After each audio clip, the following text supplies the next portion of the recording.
প্রিয় সাংবাদিকবৃন্দ, প্রিন্ট ও electronic media, আজকে আমাদের সংবাদ ব্রিফিংয়ের আলোচ্য বিষয় হচ্ছে 2026 সালের এসএসসি পরীক্ষার প্রশ্নপত্র ফাঁস সংক্রান্তে অনলাইন প্রতারণার সঙ্গে জড়িত চারজন ব্যক্তিকে আটক সংক্রান্তে। এসএসসি 2026 পরীক্ষার প্রশ্নপত্র ফাঁস সংক্রান্তে অনলাইন প্রতারণার সঙ্গে জড়িত চারজন প্রতারককে ডিএমপির CTTC counter terrorism and transnational crime আটক করেছেন।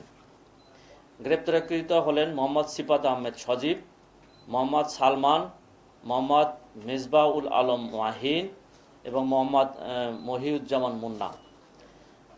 গত সোমবার 20 এপ্রিল সিটিটিসি অনলাইন বিভাগ ইন্টেলিজেন্স অ্যানালাইসিস বিভাগ কর্তৃক সোশ্যাল মিডিয়া মনিটরিং সময় এসএসসি 2026 প্রশ্নপত্র ফাঁস গ্রুপ নামক একটি ফেসবুক পেজ থেকে গুরুত্বপূর্ণ তথ্য সংগ্রহ করা হয়।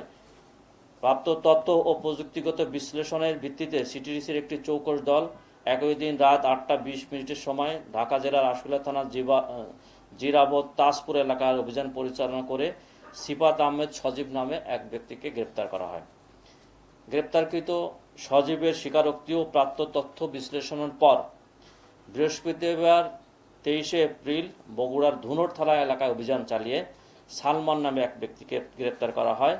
একই দিনে দিনাজপুর জেলার নবাবগঞ্জ থানাধীন নবাবগঞ্জ বাজার হতে দেওয়া রিয়াজউদ্দিন উচ্চ বিদ্যালয়ে গামী পাকা রাস্তার মধ্যবর্তী দাদনপুর মালিপাড়াগামী কাঁচা রাস্তার সংযোগস্থলে থেকে মোহাম্মদ মেজবাউল আলম মাহিনকে গ্রেপ্তার করা হয়। পরবর্তীতে তাদের দেওয়া তথ্য মতে 24 এপ্রিল সিরাজগঞ্জ জেলার তারাস থানাধীন নওগাঁ ইউনিয়নের শাহ শরীফ জিন্দানি রহমতুল্লাহর মাজার সংলগ্ন পারমাণিক বাড়ির আসামির শ্বশুর সালাম পারমাণিকের বসতঘর হতে মোহাম্মদ মাহিদুজ্জামান মুন্নাকে গ্রেপ্তার করা হয়। এই চারজনের বিরুদ্ধে তাদের বিরুদ্ধে নিয়মিত মামলা রুজু করা হয়েছে এবং তাদের রিমান্ডে এনে তাদের এই ঘটনা সংক্রান্তে সম্পৃক্ততার বিষয়ে জিজ্ঞাসাবাদ করা হচ্ছে। এই চক্র প্রশ্নপত্র দেওয়ার নাম করে নিরীহ মানুষের কাছ থেকে, ছাত্রদের কাছ থেকে টাকা আদায় এবং প্রলোভন দিয়ে আসছে। আমরা এই বিষয়ে তদন্ত অব্যাহত রয়েছে। আমরা তদন্তের পরে বাকি বিষয়ে বলতে পারবো। সকলকে ধন্যবাদ।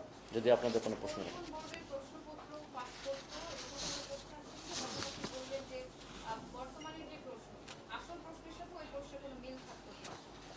আমরা যা পেয়েছি সেইখানে আসলে বর্তমান যে প্রশ্নপত্র পরীক্ষা হচ্ছে তার সঙ্গে কোনো মিল নেই।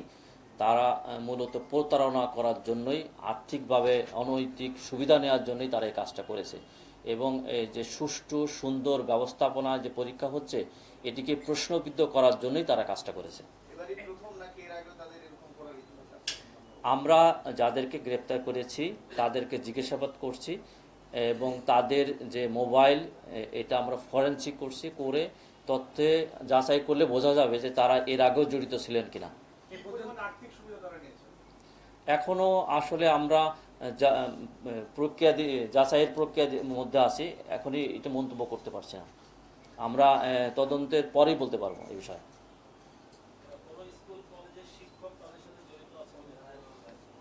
এখনই প্রাথমিকভাবে এই কথা বলা যাচ্ছে না, কারণ আমরা তাদের কাছ থেকে যে তথ্যগুলো পেয়েছি এটা আমরা যাচাই করছি এবং তারা রিমান্ডে এসেছে, তাদেরকে জিজ্ঞাসাবাদ অব্যাহত আছে।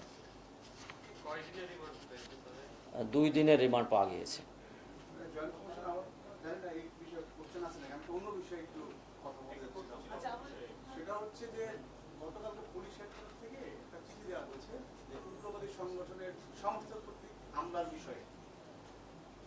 জানা হচ্ছে যে এই যে হামলার বিষয়ে চিঠি দেওয়া হয়েছে, নির্দেশনা দেওয়া হয়েছে, আপনাদের সিকিউরিটিকে আপনারা বাড়িয়েছেন কিনা সেই মোতাবেক এবং কোন কোন এলাকাগুলোতে? আমরা এই তথ্যটা পেয়েছি এবং আমাদের সিটিটিসি, সাইবার ইন্টেলিজেন্স, আমাদের স্পেশাল অ্যাকশন, আমরা এই বিষয়ে কাজ করছি।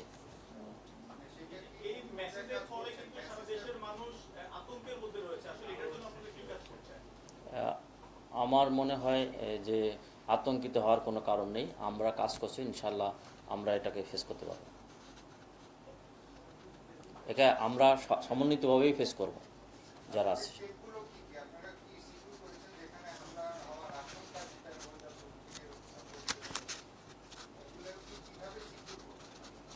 এটা তো আমাদের সিকিউরিটি প্ল্যানিং, এইটা আমার মনে হয় আপনাদের কাছে বলার বিষয় নয়। এটা আমাদের সিকিউরিটি প্ল্যানিং, আমরা সিকিউরিটি প্ল্যানিং অনুযায়ী অ্যাকর্ডিংলি যে স্থানগুলো এসেছে, তথ্য এসেছে, আমরা এই বিষয়ে কাজ করব। বিপ্লবী সংগঠনের